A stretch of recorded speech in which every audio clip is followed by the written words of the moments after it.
नमस्कार दोस्तों, मैं हूं सीमा बोरा। दोस्तों, आज हम आपको 30 दिनों की योगा सीरीज में शीर्षासना को करने का सबसे आसान तरीका और इससे होने वाले हेल्थ बेनिफिट के बारे में बताएंगे। दोस्तों, शीर्षासना, जिसे आसनों का राजा भी कहा जाता है, सिर के बल किए जाने वाला एक विशेष लाभकारी अभ्यास है। यह अभ्यास को करते समय हमारे शरीर में ब्लड सर्कुलेशन हमारे पैरों से हमारे सिर की तरफ होता है। अगर आप इस अभ्यास को नियमित 5 से 10 मिनट प्रैक्टिस करते हैं तो इस अभ्यास को करने से हमें फिजिकल मेंटल बेनिफिट तो मिलते ही हैं, इसके अलावा स्पिरिचुअल बेनिफिट भी मिलते हैं। इस अभ्यास को करने से हमारा संपूर्ण शरीर काम, कूलिंग और रिलैक्स स्टेज में आता है। इस अभ्यास को ब्रेन बूस्टर योगा के नाम से भी जाना जाता है। दोस्तों, इस अभ्यास को करने से हमारे सिर से लेकर पैर के अंगूठे तक शरीर के हर अंग पर लाभकारी प्रभाव पड़ता है। यह अभ्यास को करने से हम लोगों के चेहरे के चमक में भी वृद्धि होती है।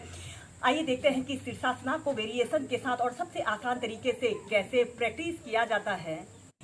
दोस्तों, शीर्षासना को करने के लिए सबसे पहले आपने ऐसे ही वज्रासना की पोजीशन पर ऐसे बैठ जाते हैं और अपने दोनों हाथों को ऐसे इंटरलॉक करते हुए जमीन पर ऐसे रख लेते हैं और अपने सिर के ये वाले हिस्से को जमीन पर ऐसे रखते हुए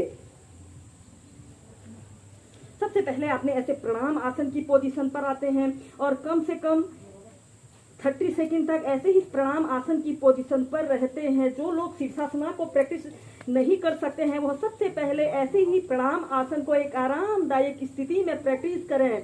जब आप ऐसे ही कर लेते हो तो फिर आपने अपने घुटनों को ऐसे सीधा करते हुए ऐसे अर्ध शीर्षासना की पोजीशन पर आते हैं और कम से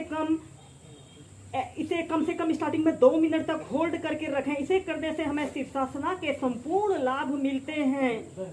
जब आप ऐसे ही अर्ध शीर्षासना को लगा लेते हो तो फिर इसके बाद अपने पैर के अंगूठों को धीरे धीरे आगे लाते हुए ऐसे अपने दोनों पैरों को ऐसे सीधा करते हैं और ऐसे अपने दोनों पैरों को बिल्कुल सीधा कर लेते हैं। ऐसे शीर्षासना की पोजीशन पर आते हैं।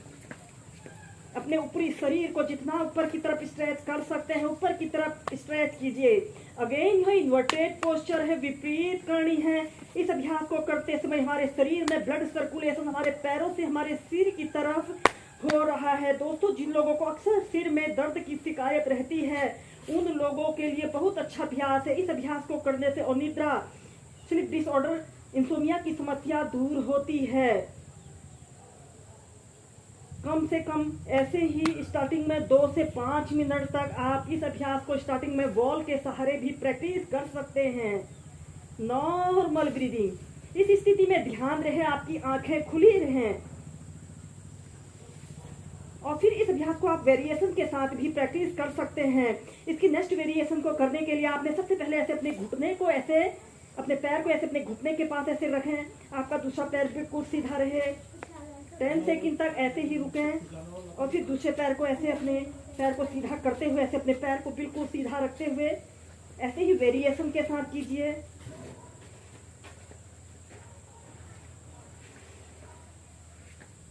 और फिर इसके बाद ऐसे अपने दोनों पैरों को सीधा कर लें। अब इसमें हम ऊर्ध्व पद्मासना को प्रैक्टिस करेंगे। आपने अपने राइट पैर को ऐसे घुटने से ऐसे मोड़ लें,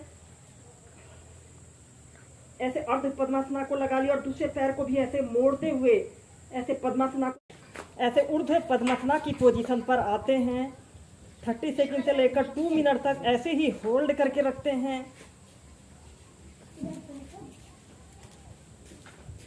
नॉर्मल ब्रीदिंग, इस अभ्यास को ब्रेन बूस्टर योगा के नाम से भी जाना जाता है।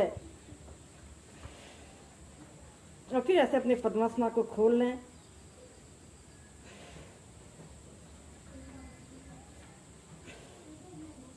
ऐसे वेरिएशन के साथ भी इस अभ्यास को कीजिए।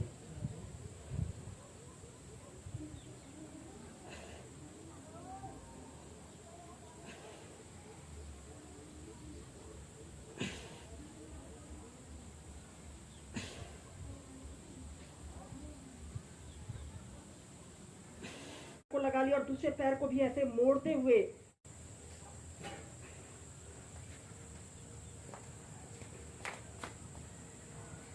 और फिर अपने पैर को बिल्कुल सीधा कर लेते हैं। पद्मासना को खोल लेते हैं और फिर ऐसे अपने पैर को आगे से पीछे करते हुए ऐसे भी एक आरामदायक स्थिति में कीजिए। ऐसे अपने और फिर धीरे धीरे ऐसे सेंटर में आ जाते हैं। ऐसे ही शीर्षासना को स्टार्टिंग में आप कम से कम 5 मिनट करें, फिर इसका अभ्यास क्रम बढ़ाकर आप 10 मिनट नियमित अपनी दिनचर्या में जरूर शामिल करें। जब आप ऐसे ही शीर्षासना को कर लें तो इसके बाद आपने ताड़ासना को प्रैक्टिस करना है। ऐसे ही सीधे खड़े हो जाना है और अपने दोनों हाथों को ऐसे अपने सिर के ऊपर रख लेते हैं। श्वास अंदर भरते हुए ऐसे अपने ऊपरी शरीर को ऊपर की तरफ खींचें और श्वास छोड़ते हुए नीचे। श्वास अंदर भरते हुए ऊपर। ऐसे ही कम से कम 4 से 5 बार कीजिए।